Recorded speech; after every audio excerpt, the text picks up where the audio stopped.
logo veio dos sepulcros ao seu encontro um homem possesso de espírito imundo, o qual vivia nos sepulcros, e nem mesmo com cadeias alguém podia prendê-lo, porque, tendo sido muitas vezes preso com grilhões e cadeias, as cadeias foram quebradas por ele, e os grilhões despedaçados, e ninguém podia subjugá-lo.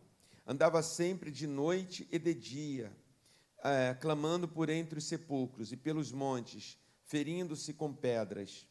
Quando, de longe, viu Jesus, correu e o adorou, exclamando com alta voz: Que tenho eu contigo, Jesus, Filho do Deus Altíssimo?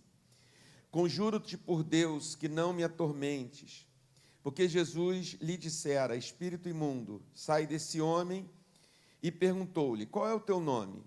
Respondeu ele: Legião é o meu nome, porque somos muitos. E rogou-lhe encarecidamente que os não mandasse para fora do país. Ora, pastava ali pelo monte uma grande manada de porcos. E os espíritos imundos rogaram a Jesus, dizendo: Manda-nos para os porcos, para que entremos neles. Jesus o permitiu. Então, saindo os espíritos imundos, entraram nos porcos, e a manada, que era de cerca de 2.000, precipitou-se despenhadeiro abaixo, para dentro do mar, onde se afogaram. Os porqueiros fugiram e o anunciaram na cidade e pelos campos. Então saiu o povo para ver o que sucedera. Indo ter com Jesus, viram o endemoniado, o que tivera a legião, assentado, vestido em perfeito juízo, e temeram. Os que haviam presenciado os fatos contaram-lhes o que acontecera ao endemoniado e acerca dos porcos, e entraram a rogar-lhe que se retirasse da terra deles. Ao entrar Jesus no barco, suplicava-lhe o que fora endemoniado, que o deixasse estar com ele. Jesus, porém, não lhe permitiu, mas ordenou-lhe: Vai para a tua casa, para os teus, anuncia-lhes tudo o que o Senhor te fez e como teve compaixão de ti. Então ele foi e começou a proclamar em Decápolis tudo o que Jesus lhe fizera, e todos se admiravam. Irmãos, nessa noite, essa porção aqui do Evangelho de Marcos sobre Jesus é muito forte, é uma cena muito forte, num momento de exorcismo, quando este homem, esta pessoa, como está narrado no texto aqui, sofria assim dessa opressão espiritual, desse domínio espiritual na sua vida, foi liberto por Jesus. É um momento muito forte e extraordinário. E, com certeza, como os evangelhos foram escritos para que as pessoas daquele tempo, que não viram essas cenas, pudessem saber que Jesus é o libertador, que Jesus tem poder no céu e na terra, sobre tudo e sobre todos, sobre todas as coisas visíveis e invisíveis, porque Jesus é o Senhor. Então, esse evangelho foi escrito para as pessoas daquele tempo, que não conviveram com Jesus, que não estavam ali, que não viram. Eles foram os primeiros a ouvir, porque isso era pregado nas igrejas, isso era pregado nos lugares, isso era ensinado, passado de boca em boca, o Evangelho. O Evangelho quer dizer boa notícia. Evangelho foi tirado, a palavra Evangelho foi tirado do dia a dia, do cotidiano daquele tempo. Não era uma palavra religiosa, foi uma palavra tirada do que se falava naqueles tempos. Quando alguém queria uma boa notícia, alguém falava assim: eu tenho um evangelho para você, eu tenho uma boa notícia para te dar. Quando as autoridades queriam fazer um anúncio, uma proclamação, eles enviavam os mensageiros para trazer um evangelho. As pessoas se reuniam, faziam uma assembleia, assembleia é uma reunião, e essa reunião, então, ficavam esperando o que o arauto, o mensageiro da autoridade ia anunciar, ou dar aquele evangelho, ou seja, aquela boa notícia. Então, esses textos, que nós chamamos de evangelhos, de Mateus, Marcos, Lucas e João, foram escritos para se transformarem em permanentes boas notícias, ou seja, evangelhos, para que as pessoas soubessem da personagem, da figura principal, chamada Jesus Cristo, aquele que veio, o Filho de Deus, fazendo essas obras, porque essas obras foram escritas e relatadas, porque até naquele momento, ninguém jamais tinha visto, ouvido algo acontecer desse jeito, como está sendo narrado aqui. Uma pessoa que tinha um problema como esse, estaria condenada a viver assim, ou sobreviver assim, não sei se nem se posso dizer viver assim, mas sobreviver assim, e morrer assim, sem que houvesse uma resposta, sem que houvesse nenhum poder capaz de curar, sarar, libertar tal pessoa. Então, por isso que foi colocada essa cena. Agora vamos ver melhor, não é nem ver melhor, mas vamos pensar, vamos analisar aqui o perfil deste homem, dessa cidade de o Gerazeno, de uma cidade que não era uma cidade de judeus, mas de pessoas que não seguiam a lei de Moisés. Jesus atravessou o mar da Galileia e chegou nessa terra. Quando ele chegou ali, como diz o texto, logo ao desembarcar, veio dos sepulcros ao seu encontro um homem possesso de espírito imundo. Primeira coisa interessante aqui, irmãos, ao chegar Jesus nessa cidade, ele não foi recebido pelos habitantes daquela cidade, porque Jesus nesse momento já era famoso, e com certeza a fama dele já tinha até ultrapassado as fronteiras da Judéia. Jesus nunca viajou além daquela região ali onde hoje é Israel, a Palestina ali. Jesus nunca saiu daquela região, nunca foi. Ele foi ao Egito beber, voltou depois, mas ele não viveu ali, ele não viveu no Irã, ele não viveu no Iraque, ele não viveu na Pérsia, ele não viveu em outros países ao redor, na Síria. Jesus sempre viveu ali até voltar ou ser assunto ao céu. Porém, a fama de Jesus já tinha chegado na vizinhança. Já sabiam que entre os judeus havia um homem fazendo coisas extraordinárias. Quando Jesus foi mais para o norte, onde hoje é o Líbano, naquela região que chamava Tiro e Sidom, lembra? Foi uma mulher que tinha uma criança, sua filha doente, e falou: o senhor podia curar minha filha? E ele falou algo, ele disse assim: não é lícito tirar o pão da mesa do Senhor e dar aos cachorrinhos, porque ele estava falando como um judeu não se misturava com outros povos que eles chamavam de gentios. Os habitantes de Tiro, de Sidom, ou das outros países ali, daquelas nações, não eram considerados gentios. Na cabeça do judeu, não mereciam o favor de Deus, era só exclusivo para eles. Então Jesus usou isso, falou, mas a mulher disse, mas também os farelos que caem da mesa do Senhor, os cãezinhos comem. Aí Jesus falou, está vendo? Nem em Israel eu vi uma fé como essa. Pode ir que a sua filha está curada. Porque Jesus estava ensinando aos outros, aos judeus, que consideravam-se exclusivos, que as coisas de Deus eram só para eles, que bastava crer no Senhor Jesus Cristo, bastava ter fé, que iria receber as bênçãos, que ia receber a graça de Deus também da mesma maneira. Então a fama de Jesus estava ali. Mas veja, Jesus chega nessa cidade e quem vai ao encontro dele? Quem é a comissão de recepção? Quem vai receber essa celebridade? Quem vai receber o Filho de Deus? Quem sai do seu lugar e vai lá recebê-lo? Um homem possesso, como diz o texto, de espírito imundo, o qual vivia nos sepulcros, se é que nós podemos chamar isso de vida. Ou seja, habitava, né? Não é que ele vivia, ele habitava nos sepulcros. Agora vamos ver então um perfil, vamos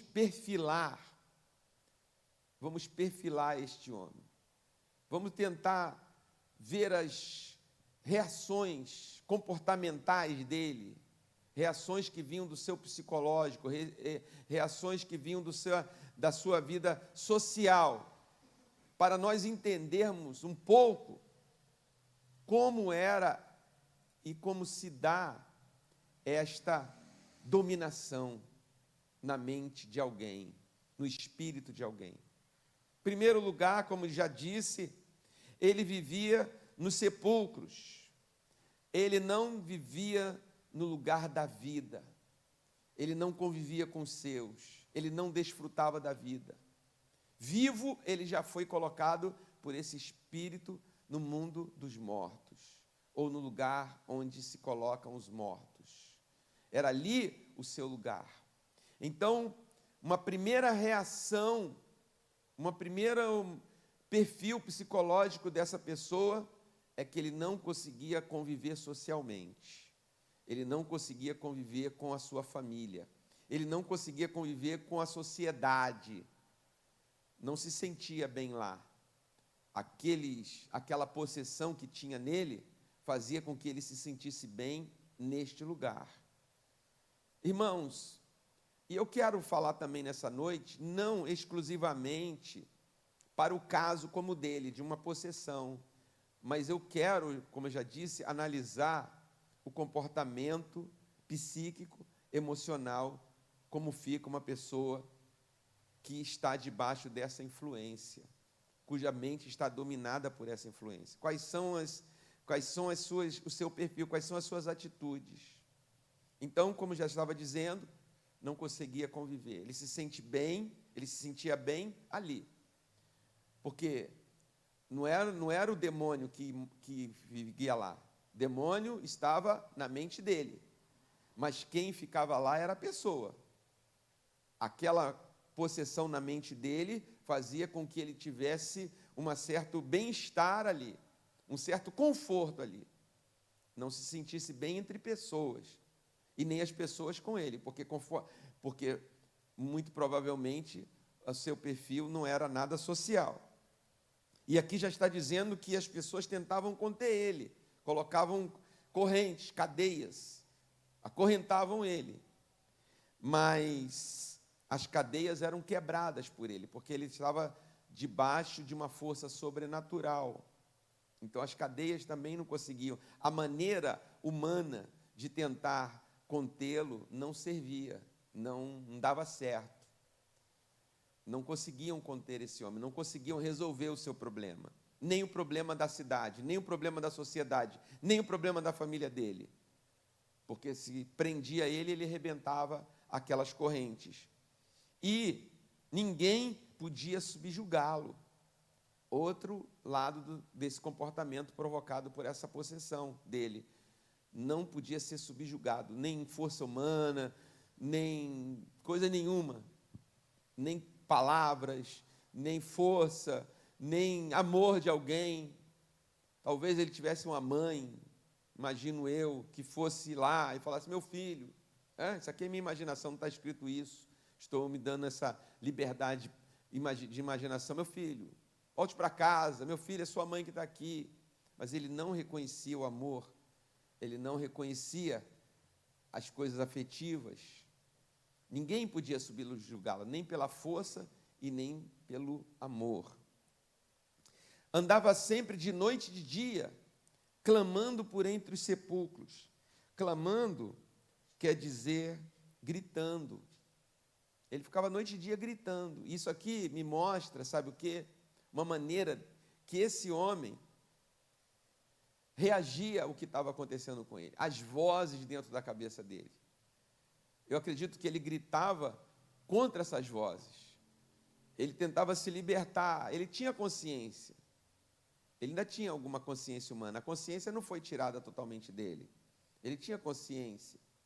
E ele ficava gritando, clamando. E as pessoas não iam entender.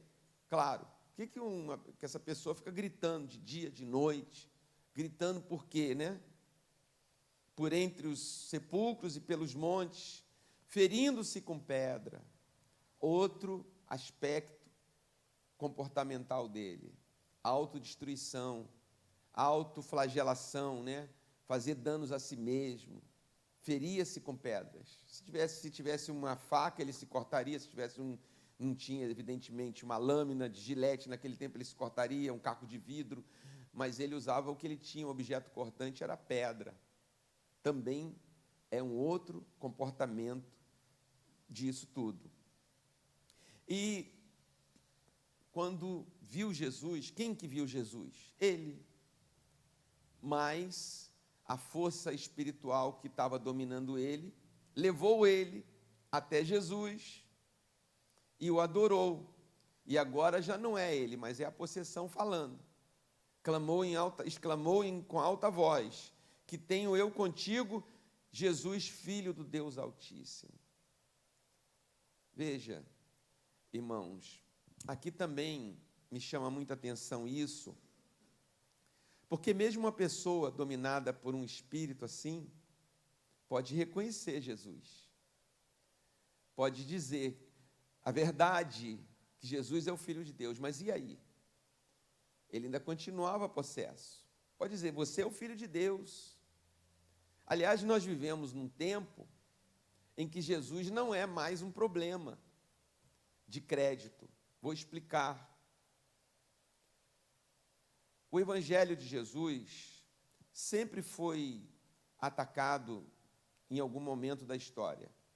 Cada geração que creu em Jesus, decidiu seguir Jesus, que decidiu fazer parte desse mistério na terra chamado igreja, sofreu. Vocês podem ter certeza disso. E eu quero deixar isso claro, porque Jesus disse para os seus seguidores: no mundo vocês vão ter aflições, mas tenham bom ânimo, eu venci o mundo. Jesus avisou, mas também disse que estaria com seus seguidores todos os dias até a consumação dos séculos. Mas que essa sua presença não ia livrar os seus seguidores de sentir aflição. Então, as aflições dos seguidores de Jesus são grandes também. Não sei até se posso dizer maiores.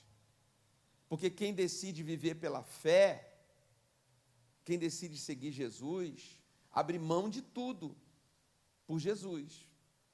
Abre mão de qualquer outro aditivo, de qualquer outro consolo. Sabe o que quer dizer consolo? Consolo quer dizer substituto. No coração humano, de todo ser humano, existe um vazio. Porque o ser humano foi criado por Deus para ser filho de Deus. É como se em todo ser humano houvesse um vazio por nunca ter tido um pai ou uma mãe, não ter convivido com quem o criou. Então, o que a humanidade faz? Faz como o povo dessa cidade. Não vai receber Jesus. Cria outros substitutos, cria consolos para se consolar desse vazio. E é por isso que a história da humanidade está aí, para não me deixar mentir.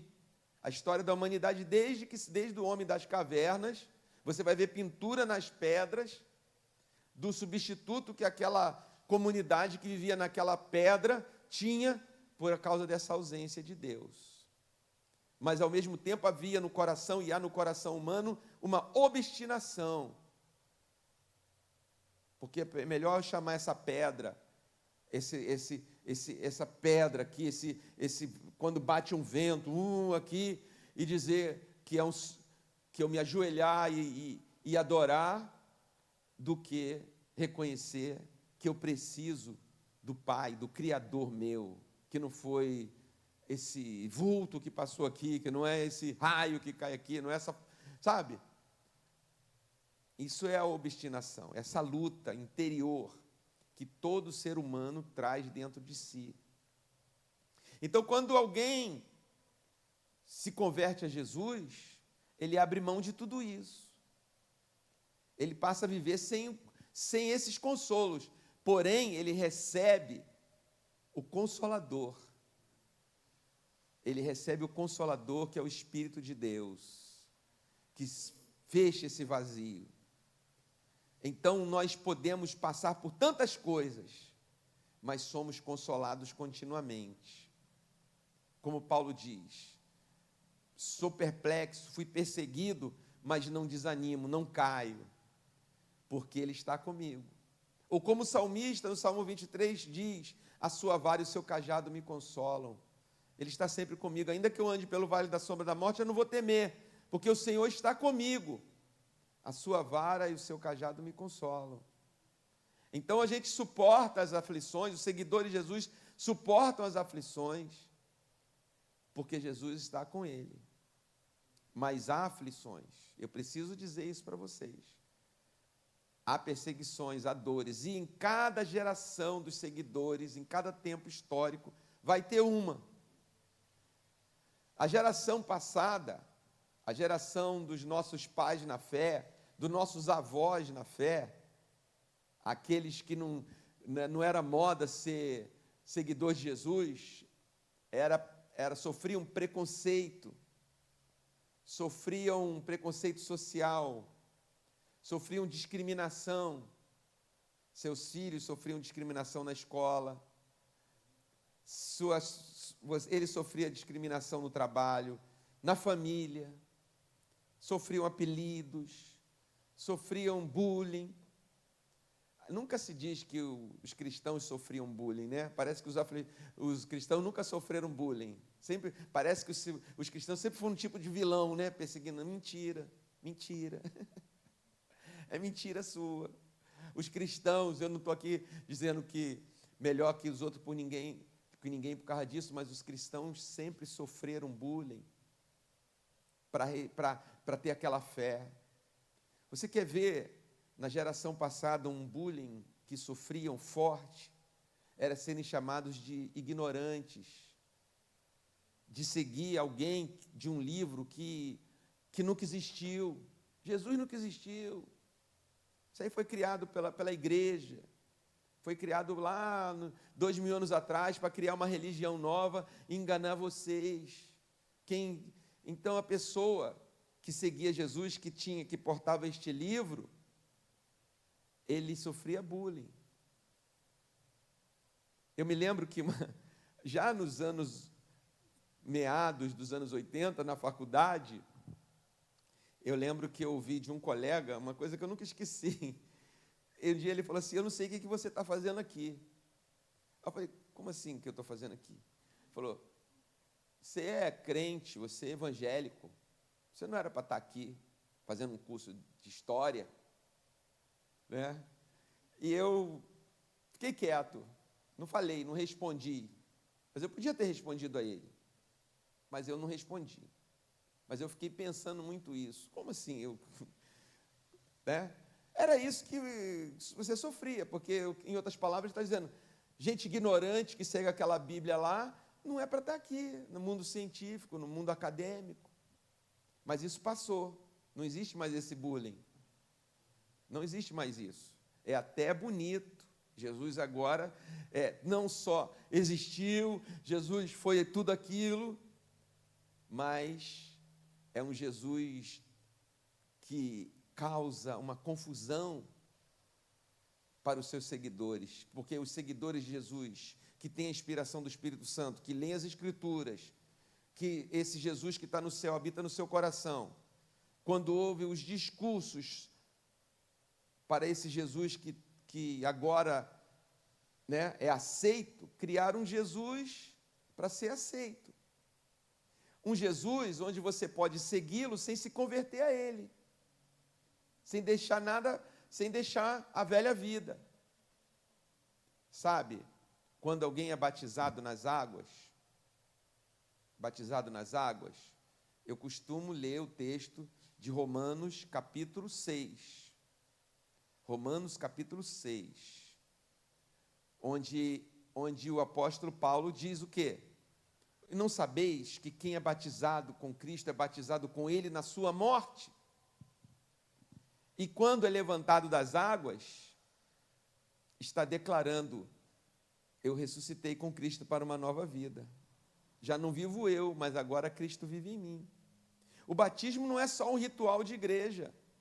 Batizar não é só eu vou batizar, agora eu sou evangélico. Aliás, evangélico é uma religião, que também agora virou um rótulo, né? Não, para ser evangélico, pode passar por um ritual, mas para ser seguidor de Jesus tem de se converter a Ele. Tem de morrer com Ele e nascer com Ele. para uma vida nova. Tem que se declarar morto. Estou morto. Como Paulo diz, portanto, já não vivo eu, mas Cristo vive em mim. Isso é converter. Agora vem um Jesus que diz assim, nossa, Ele te ama. Esse Jesus do amor te abraça. Você não precisa renunciar a nada, você pode viver com tudo do jeito que você quiser, ainda mais com Jesus. Sim, Jesus não vai, nós não estamos no tempo do julgamento ainda, nós estamos no tempo da graça. Mas o tempo da graça significa, irmãos, um tempo de arrependimento, uma chance de todos nós nos arrependermos para seguirmos a Jesus. O tempo da graça não é um tempo assim de permissividade, porque como a pastora disse, né, o céu, essas canções, esse fundamento da fé cristã, nós estamos aqui, mas já não somos daqui, nós esperamos a nossa pátria celestial, para onde o nosso Senhor Jesus Cristo vai nos levar, e para lá não entra sem se arrepender. Por isso que a gente batiza, porque eu estou declarando, eu me arrependi. E eu preciso de ser cheio do Espírito de Deus para conseguir perseverar, para chegar nessa pátria. Por isso que tem aflição. Porque você passa a viver num mundo que oferece milhares de coisas e você diz, mas se isso daqui vai me afastar de Jesus, eu não quero, eu quero Jesus. Agora entra um Jesus e diz assim, não, pegue tudo que você quiser, que Jesus te ama assim mesmo. Não. Cada tempo a igreja sofre um tipo de ataque. Agora não é mais esse, de pôr dúvida. Jesus não existe. Agora fala assim, Jesus existe. Jesus é Deus. Jesus é o Filho de Deus. Mas Ele você já é Ele já. Né? Você já pode viver como Ele já. Não. Então, queridos, esse espírito aqui, possesso nessa pessoa, falou, você é Jesus, você é o Filho de Deus. Mas e daí? Daí o que Jesus fez? Jesus tinha dito, conjuro-te, aí Jesus lhe dissera, espírito imundo, sai desse homem. É isso que Jesus faz. Jesus liberta. Jesus liberta a nossa mente, liberta a mente das pessoas. Só Jesus pode fazer isso. Só Jesus pode libertar desse espírito, desse perfil dominado. Então, ele diz, Jesus perguntou, qual é o teu nome? Ele diz, legião é o meu nome, porque somos muitos. Sabe, uma legião romana, ele está se referindo a uma legião, para dar uma ideia, uma legião romana, tinha de 4 a 5 mil homens, a 4 mil a 5 mil soldados. Isso quer dizer que eram as vozes que dominavam a mente desse homem. 4 a 5 mil personalidades diferentes. E era um milagre esse homem ainda estar vivo, né? Porque estava sendo ali tipo parasitado por esses espíritos. Por quê? Por que esses espíritos queriam parasitar nesse homem? Porque um homem com esse comportamento faz o quê? Rebaixa a criação de Deus. Um homem com esse comportamento, com essa dominação, leva a criação de Deus a se igualar aos mortos, aos sepulcros. Isso é uma afronta ao próprio Deus, dentro da criação humana. É por isso. Então, irmãos, Jesus deu uma ordem, e eles falaram, encarecidamente, que não os mandasse para fora de onde? No verso 10 diz o quê? E rogou-lhe encarecidamente que não os mandasse para fora do país. Interessante, né? Eles não falaram assim, para fora desse homem, né? Eles queriam o território. Eles mostram que eles viviam nesse território. Esse território gerazeno. Esse território é nosso. Não mande a gente para fora desse território. Esse território é bom para nós. Se a gente sair dele, a gente pode ir para outro, porque é um ambiente propício. Então eles pediram, não nos tire desse país. Mas Jesus, então falaram assim, pastava ali um monte, uma grande manada de porcos, e os espíritos imundos rogaram a Jesus, manda-nos para os porcos, para que entremos neles.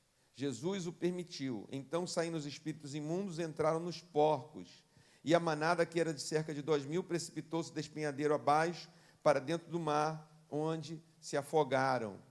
Os porqueiros fugiram e o anunciaram na cidade pelos campos. Maravilha. Apareceu aqui conhecidos desse homem. Que bom, né? Puxa vida. Não tinha só nem só Jesus, nem só os seus discípulos vendo isso acontecer. Tinha mais gente da cidade. Tinha mais gente desse lugar. E quando eles viram essa libertação, poxa, eles devem ter ficado muito felizes. Eles devem ter ficado maravilhados. Porque um cidadão nosso, um irmão nosso, um primo, um tio, um familiar, porque essa não é uma vila, chama-se, estou falando cidade, mas devia ser uma vilinha aí com, sei lá, talvez uns 300, 500 habitantes naquele lugar, naquele tempo. Todo mundo se conhecia, todo mundo conhecia esse homem. Então, saíram e anunciaram na cidade pelos campos. Saíram gritando. Gritando a libertação dele. Não. E aí o povo da cidade foi ver, os porqueiros falaram, e indo ter com Jesus, viram o endemoniado, o que tivera legião, assentado, vestido, em perfeito juízo. Olha como mudou, olha como a conversão a Jesus transforma a pessoa. Assentado, vestido, quer dizer que antes ele andava nu, em perfeito juízo, ou seja, ele era dominado mentalmente, como eu disse desde o início. Era por causa dessa possessão na mente dele que ele tinha todo esse comportamento. Agora ele está em seu perfeito juízo, ele está conversando, está reconhecendo gente, está sabendo que pedra é pedra, pau é pau, gente é gente, está discernindo as coisas e que Deus é Deus. Esse Jesus que veio aqui me libertou. Não tenho mais vontade de ficar em cemitério, não tenho mais desespero de ficar gritando com as vozes na minha mente, não preciso sair correndo pelado, gritando, acorrentado, querendo invadir casa.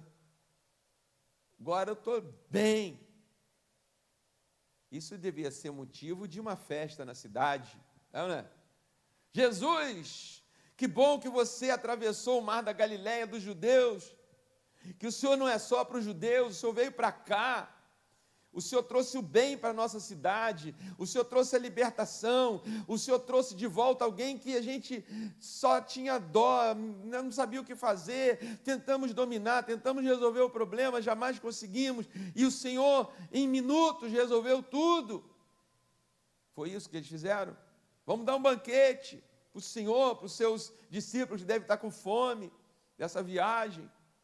Vamos celebrar, vamos agradecer a Deus pelo que o Senhor fez. Não. O que eles fizeram? E os que haviam presenciado os fatos contaram-lhes o que aconteceu endemoniado e acerca dos porcos. E entraram a rogar a quem? A Jesus, que se retirasse da terra deles. Eles pediram que Jesus fosse embora. Sabe por quê? Porque perderam 2.000 porcos. Porque causou um prejuízo, porque causou um distúrbio nas coisas como elas deviam estar. Esse homem era para estar no sepulcro, esse homem era para estar acorrentado, esse homem era para estar gritando de noite e dia, esse homem era para estar se cortando com pedra, e os nossos 2.000 porcos estarem bem de saúde. Eu quero chegar ao seguinte, irmãos. É claro que quem estava possesso mesmo, endemoniado, como diz o texto, era ele. Mas a influência desse espírito estava em todo lugar. É disso que eu quero, é onde eu quero chegar nessa noite. Por isso que eles falaram, não tira a gente desse país. As pessoas já perderam a sensibilidade aqui. As pessoas já perderam, já não sabem mais discernir o bem do mal. O lugar, o ser humano lá no cemitério, o porco vamos fazer a festa do porco. Todo ano a gente tem a festa do porco. Esse ano não vai ter porque o Senhor libertou esse homem. Esse homem não vale nada. É assim a sociedade, o coletivo espiritualmente dominado. Porque Jesus falou, o diabo veio para matar, roubar e destruir. E eu vim para que vocês tenham vida e vida com abundância. E é por isso que é chocante. E é por isso que a obra de Deus é chocante. Porque, não é verdade? Era para ter tido ali uma celebração. Mas falaram, vai embora. Não foram receber Jesus. Ele fez um bem incrível para essa comunidade inteira. Restaurou um ente um cidadão dali. E por causa de 2.000 porcos que se perderam, eles falaram, vai embora daqui, você causa o mal para nós. É um mundo de ponta cabeça. Ninguém se importou. E com certeza os porqueiros também falaram, olha, agora eu vi o que tinha naquele homem. Ele não era doido, ele não era sem juízo. Ele estava dominado por uma legião. E aquela legião, era tantos demônios na cabeça dele, que saíram, entraram nos nossos porcos, 2.000 e foi tudo embora. Ficaram doidos. Se jogaram, se mataram. Era o espírito que dominava ele, o espírito de morte, o espírito de suicídio, de autodestruição. Levou os porcos. Eles tinham testemunhas, mas essas testemunhas também tinham uma visão reduzida. Só viram os valores dos porcos perdidos. Porque eles podiam ter dito, olha, sabe, a gente viu o que aconteceu. Esse Jesus tem tanto poder que aquela coisa, a gente não viu o invisível, mas a gente viu o cara se levantar bem e os nossos porcos começaram a ficar agitados, enlouqueceram e se jogaram. Sai daqui, Jesus. Sai daqui do nosso meio, porque o Senhor causa tumulto. O Senhor quebra a harmonia. A gente já aprendeu a viver assim. A gente já se acomodou com nossos problemas. Lugar de uma pessoa como ele é no cemitério, fora da família. Lugar de tal é tal, lugar de tal é tal. E o seu lugar não é aqui. Essa é a reação das pessoas. Porém, por isso que nós não seguimos. Por isso que a gente tem que seguir a voz de Deus. Por isso que a gente tem que seguir o Espírito de Deus. Porque a Bíblia diz, o Novo Testamento diz, que há variedade de dons. Dons, falar em línguas, interpretar línguas, dons de conhecimento, dons de sabedoria, dons de presidir, dons de cura, dons de profecia, dons de discernir espíritos. Sabe, de uns certos anos para cá, eu acho que esse é os dias atuais do mundo que a gente vive, é um dos dons principais que precisa ter, depois do dom do amor, que é o máximo lá, que fala assim, pode ter tudo isso, mas se não tiver o amor não adianta nada. É o dom de discernir espírito, como eu já disse como exemplo. No mundo atual, onde está Jesus? Como reconhecer Jesus? O mundo continua do mesmo jeito. Querem fazer as coisas dos lugares, do jeito deles, mas não querem a intervenção de Jesus. E quem seguir Jesus, vai seguir ele. É ou não é? Se nós estivéssemos lá, esse grupo que está aqui, a gente ia entrar no barco e ir embora com Jesus ou ia ficar lá do lado da cidade? Ia ficar, não conheço esse homem não, esse perturbador. Ou a gente ia com Jesus. Nós somos chamados a entrar e a sair com Jesus. Por isso que eu falei, temos que aprender a renunciar. Temos que aprender a seguir Jesus sobre todas as coisas.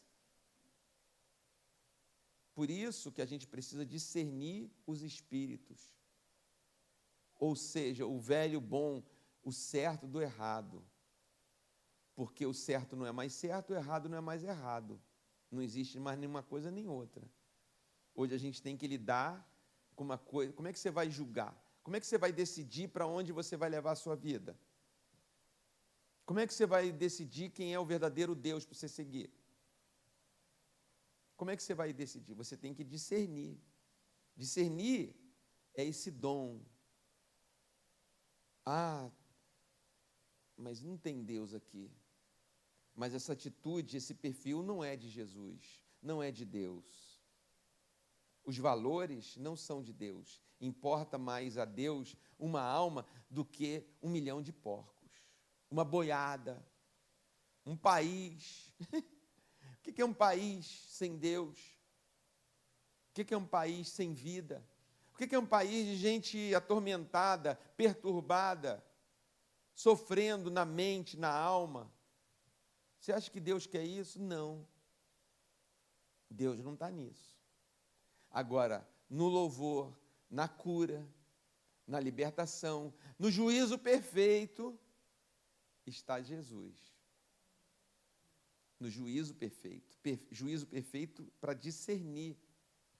Por isso que há essa intervenção, por isso que a luta que eu já falei hoje em dia é da gente não entender as coisas direito. Sabe? Jesus, nós somos mordomos de Jesus. Sabe aqueles filmes de mordomos que nem tem mais? Aqueles filmes antigos de mordomo? Tinha uma mansão, normalmente na Inglaterra, aí chegava lá a pessoa, ding-dong, batia aquela, aquela, blum, blum. Aí vinha, que figura que atendia aquela porta? O mordomo, né? Ele abria, bom dia, senhor. Eu quero falar, eu vim falar com o senhor fulano, o conde Beltrano, não sendo o conde Drácula, né? Quero falar com tal. O que o mordomo fazia? Pois não, ele está esperando o senhor, vou levá-lo até lá, não é? O mordomo abria a porta, tirava o casaco do convidado, o chapéu, que estava frio lá fora, colocava ali, me acompanhe, por favor, levava até a sala onde o dono daquela mansão, daquele castelo estaria esperando, de senhor, aqui está o seu fulano, dá licença, e deixava. Esse é o nosso papel. As pessoas batem a porta da casa de Deus, em busca de Deus, os atormentados, os perturbados, os possuídos. Nós somos os mordomos, nós abrimos a porta e o que você deseja? Eu quero ter paz. Eu quero ver meu filho melhor, minha filha, eu quero libertação, eu quero que esse desassossego suma, tudo isso, essa perturbação toda. Pois não, vou levar o senhor, a senhora, ao Senhor dessa casa. E nós levamos, porque Ele é como diz, Jesus é o Senhor, e tudo se lhe submete, e tudo se submete a Ele. Mas o que é o problema hoje? É que muitos mordomos não levam ao dono da casa, ficam mostrando a casa. Olha aqui como é a mansão dele, como é linda. Olha, nosso Senhor construiu isso aqui para você. Esse castelo é para você morar. Olha isso aqui, olha a comida que ele come aqui. Pode sentar, esse banquete é seu. E nunca vai conhecer o dono do castelo, que é o verdadeiro libertador. Não, o papel do mordomo é levar até Cristo, é o nosso papel. E depois que chega à presença de Jesus, não vai sair daquele castelo da mesma maneira. Não vai sair por aquela porta que entrou da mesma forma. Porque Jesus vai recebê-lo. Porque ele disse, aquele que vem a mim, de maneira nenhuma o lançarei fora. E nem vai tornar ali um objeto do seu castelo, sei o que lá do seu castelo. Vai fazer dele um filho, um novo mordomo, para que possa ajudar outros a chegar nessa casa. E ele possa curar a oposição, há dificuldades, há barreiras. Mas Jesus é o mesmo ontem, hoje e será eternamente.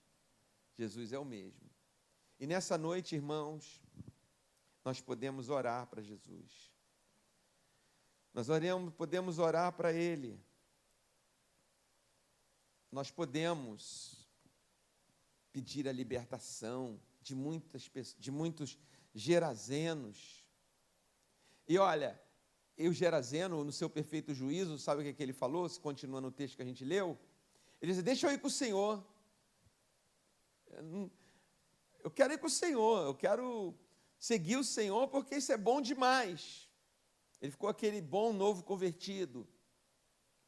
Lembra daquele novo convertido? Que sentia aquela paixão no seu coração. E falava: você é bom demais seguir a Jesus. Alguém tinha que ajudar. Calma, né? Nem assim não. Né? Nem assim não, eu não quero mais saber de nada. Eu quero só seguir Jesus. Isso é bom demais, eu não quero mais nem sair da igreja, eu vou pedir o pastor ali para ficar com a chave da igreja, eu vou dormir lá, e só vou sair para o céu, e quero culto todo dia e tal. Não, calma, ainda não é assim ainda não, a gente tem que continuar a nossa vida. Agora você vai continuar a sua vida com Jesus, e vai aprendendo nessa caminhada na vida, como é que é andar com Jesus. Calma, a gente vai ensinando, os mais velhos vão ensinando, né? Mas quando tem aquela explosão, então ele teve do novo convertido. Eu quero ir com o Senhor. O que Jesus disse para ele? O que Jesus está trabalhando?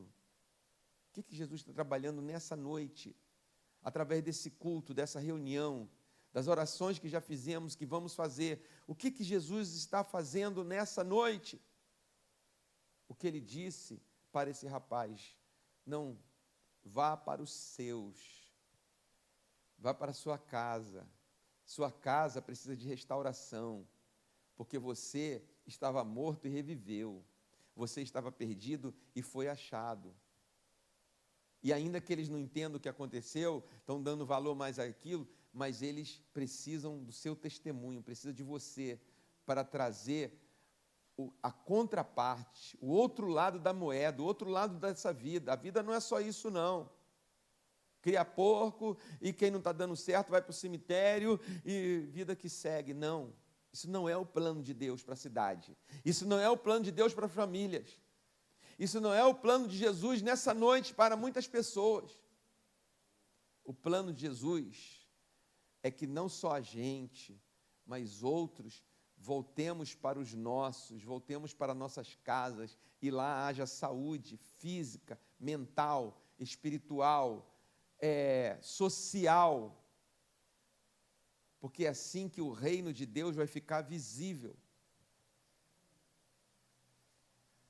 Quando a gente vê um exército desfilando, né? Uma banda marcial, eu gosto de banda marcial, eu acho que banda marcial, sabe que banda de forças armadas, polícia, todo bombeiro, todo mundo tem uma banda marcial, por isso que é banda marcial, que é das forças armadas.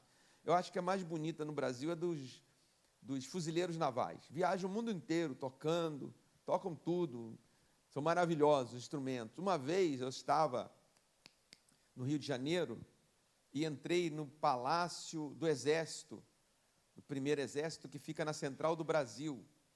E nós estávamos ali e de repente entrou a banda do Batalhão da Guarda, porque aquele lugar ali, quem serve ali, os soldados que servem ali, chama Batalhão da Guarda, BG. Eles têm um negócio aqui chamado, o brevê deles é BG, Batalhão da Guarda. É até bonito de se ver, eles têm uma coreografia. E entrou aquele caminhão tocando, parou naquele pátio. Sabe, encheu aquele lugar com aquela música, todos os tipos de instrumentos, né? Símbolos de metais, de tal, tocando. Mas eu acho que a banda marcial dos fuzileiros é a mais bonita. O que eles fazem quando tocam.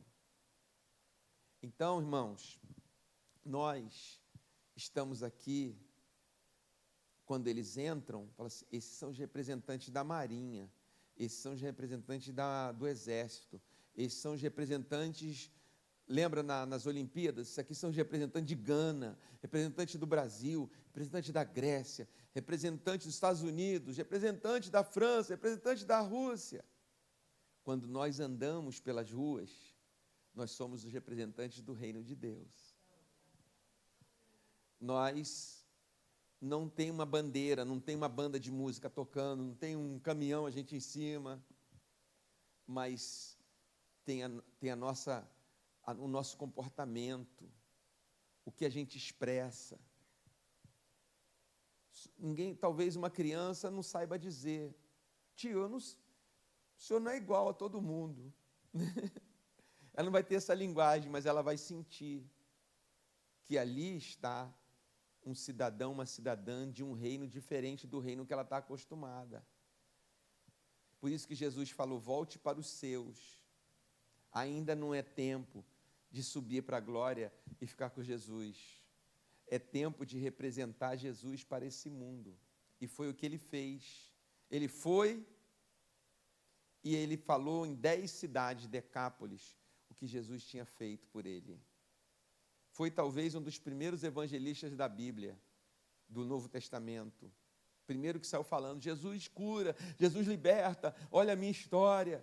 Eu era assim, ó, tal. Minha família já tinha me abandonado, meus pais tinham perdido tudo para tentar me salvar, ninguém conseguiu. Olha aqui a marca das cadeias, das correntes, eu arrebentava corrente, eu quebrei braço de gente, eu quebrei minhas pernas, tudo. Mas um dia atravessou e chegou no barco, o Mar da Galileia, chegou um homem chamado Jesus de Nazaré, e eu ainda me lembro que aquela força demoníaca que estava na minha cabeça, aquelas 5.000 vozes, me levaram até ele e me dobraram até ele, e ele disse: sai dele, espírito imundo. E eu levantei com meu juízo perfeito, e eu adorei, eu reconheci que ele é Deus. Eu sou a prova. Eu sou a prova. Isso é o que Jesus mandou ele fazer. Volte comigo, você só vai ficar aqui adorando, mas você, com testemunho, você vai me levar essa boa notícia. Lembra que eu falei, esse evangelho, para muita gente. Muita gente que está perdida, não sabe que tem saída, vai saber através de você, porque você foi um que esteve na caverna e saiu. E os que estão lá dentro vão ouvir a sua voz, e em nome de Jesus vão sair também. Vamos orar nessa noite, queridos? Se coloque em pé, por favor. Se coloque em pé. Você conhece algum gerazeno? Ou você talvez não conheça um gerazeno? Hoje em dia é difícil reconhecer um gerazeno. Porque, na verdade, lembra como eu comecei a falar? O perfil psicológico. Esse perfil psicológico dele é quase que aceito socialmente, hoje em dia, não é? Se você refletir um pouco, esse perfil é quase aceito hoje em dia, até mesmo no campo da violência, de atacar os outros, mas ninguém trata assim. Ninguém vai tratar assim. Vão tentar contê-lo, vão tentar todas as formas humanas, vão isolar, vão fazer acontecer, ou incorporar ele. Ou dizer: você é diferente, você é o cara, né? Os gerazenos hoje podem até se tornar celebridades mundiais, midiáticas. Podem ser queridos, seguidos, tem milhões de seguidores. Um grande poeta falou nas suas músicas sobre os gerazenos do Brasil. Eu não vou citar o nome dele, ele também é morto.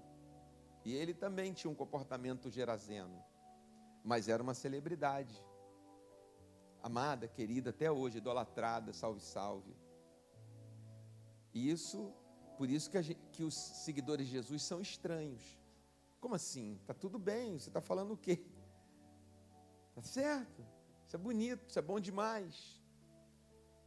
Mas são adolescentes, são crianças, são adolescentes que estão deixando de frequentar uma escola porque estão debaixo ou estão com atestado médico, não podem ir a uma escola, tem que tomar um remédio forte para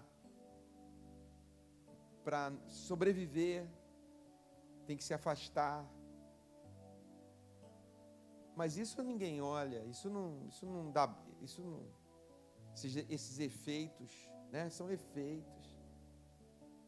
Mas Jesus abriu o nosso juízo para a gente ver e a gente clamar, a gente orar, a gente dizer: Jesus, o Senhor tira aquela criança. Talvez hoje você não conheça um Gerazeno assim, desse jeito. Mas talvez você tenha identificado esse comportamento na nossa sociedade. Essas reações, esse perfil psicológico, como eu disse no início. E é por essas pessoas que eu queria convidar você a orarmos juntos nessa noite. Porque só Jesus pode libertar. Só Jesus pode dar um sentido para essas vidas. Só Jesus pode colocá-las no seu perfeito juízo. Só Jesus pode levá-las a serem aquelas pessoas que vão dar boas notícias, que vão dizer sobre Ele, que vão dizer sobre o seu amor, vão testemunhar da existência de Deus, do poder de Deus, da graça de Deus. Talvez você não conheça um Gerazeno, mas conheça o tipo. Hoje talvez o que eu quis dizer foi isso, o tipo de perfil do Gerazeno no nosso mundo. Então nós podemos orar, isso é Jesus, entra naquela casa, Jesus visita aquela família, Jesus, onde aquelas pessoas estão totalmente dominadas pelo espírito deste século, pelo espírito da confusão, pelo espírito da distorção, do engano, porque tentando viver uma aparência que é impossível, tentando conter com as cadeias, tentando sentir conforto em lugares de mortos, tentando se sentir bem afastado nas coisas da morte, na dor, no corte físico, na autodestruição, na automutilação. Jesus, liberta nessa noite, Jesus, da maneira sobrenatural que o Senhor sabe fazer, que chegue a essas pessoas, ou essa pessoa que tanto necessita, que chegue a boa notícia, que o Senhor está aqui nesse mundo, curando, libertando, que há possibilidade de sair daquilo, que há uma outra vida, que há um outro mundo, que há um outro reino, que não é o reino da morte, que não é o reino da escravidão, que não é o reino desse tipo de comportamento mental, do desespero, do grito noite e dia, do grito mudo. Senhor Jesus, tem muita gente gritando surdamente, não é com grito de som, mas é um grito de alma, dentro dele não ressoa, não sai dali de dentro do seu corpo, da sua mente, aquele grito, e ninguém sabe, só se sabe quando o pior acontece. E a gente não entende, e é tanto caso que parece até normal, como devia ter parecido normal. Jesus, para os Gerazenos, livra-nos, Senhor, do mal de nos acostumarmos a vermos Gerazenos, Gerazenas, de todas as idades, da loucura que virou esse mundo de ponta cabeça. A loucura, Jesus, é tida como uma coisa boa. A perda de juízo, de retidão na mente, é tido como uma virtude que se deve ter para vencer. Isso é o espírito deste século enganando as pessoas, para mantê-las como mantinha o Gerazeno, a legião, os soldados espirituais, escravizadores desse império das trevas. Nós pedimos, Senhor Jesus, que o Senhor nos livre do mal, livre a nossa casa, livre ao nosso redor. E eu peço, Senhor, que pela Tua misericórdia, o Senhor nos dê discernimento e graça, porque a semana começou. Hoje, passamos o dia na segurança dos nossos lares. Viemos à Tua casa, na segurança deste culto espiritual, psicológico, emocional. Mas amanhã nós pularemos de paraquedas para o trabalho, para a vida, para o cotidiano. E não sabemos as ondas que vão passar, os ventos que vão passar, o cenário que vai se formar, os gerazenos que vão aparecer. E o que nós faremos, Jesus? Seja conosco. Que mesmo sem ter que falar pelo lugar onde nós estivermos, mas que a nossa vida inspire outros, que há um caminho, que há uma saída, que há uma libertação, que sejamos mordomos. Se alguém bater a porta do Senhor através das nossas vidas, sem estresse, sem grito, sem cenas, que possamos apontar para o Senhor. Que possamos apontar para o Senhor de tudo. E que os gerazenos voltem para os seus nessa semana, em seu perfeito juízo, falando boas notícias a respeito do Senhor. Que assim seja. Jesus, eu sei que essa oração causa um rebuliço. Por isso eu te peço que toda retaliação contra nós, física, mental, espiritual, nos nossos lares, nas nossas coisas físicas, para nos tirar do sério, como se diz, tirar a serenidade da nossa alma. Tudo isso caia por terra, toda retaliação, todo ataque. Nós não somos as vítimas, nós somos os vencedores em Jesus, sem estardalhaço, sem violência, porque não é pela violência e nem pela força, é pelo teu Espírito que o Senhor cativa as pessoas, como nos cativa e nos leva no teu triunfo. Mas eu te peço isso, Jesus, que não passe isso. Tivemos uma semana, como já foi dito, Jesus, de dificuldade, de perdas. Não só aqui, 2 pessoas perderam seus pais, mas também lá fora, no nosso convívio, como o caso do professor, da aluna. Amanhã, não sei se ela vai estar na escola. Uma menina que se entregou ao Senhor, e agora vê uma cena dessa, volta para sua casa sem o seu pai. Amanhã não será a mesma segunda-feira para aquela família. Tenha misericórdia, Jesus. Tenha misericórdia. O espírito gerazeno não pode vencer. O espírito da loucura não pode prevalecer neste país, ceifando vidas inocentes, ou não dando chance de arrepender a outras, ou tirando o juízo das outras. Tenha que cair por terra, Jesus. E a nossa missão é orar e interceder para que isso aconteça. Nos dê a força necessária para isso, e nos abençoe, nos livre de todo mal.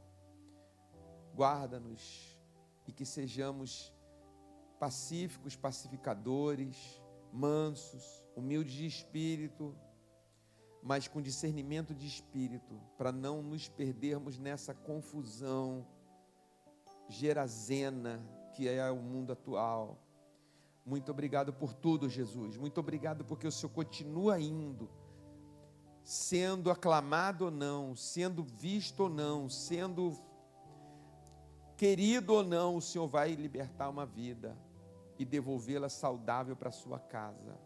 E eu te agradeço, nós reconhecemos isso nessa noite, porque a glória é tua, e que o amor de Deus, o nosso Pai, que a graça do nosso Senhor e Salvador Jesus Cristo, que a comunhão e as consolações do Espírito Santo estejam conosco hoje e todos os dias, em nome de Jesus. Amém. Amém, irmãos? Os irmãos estão aí, a luz está apagada, os irmãos estão aí, amém? Amém. Aleluia. Deus abençoe. Não vá embora sem cumprimentar o seu irmão, sem lhe dar a paz do Senhor. Glória a Deus.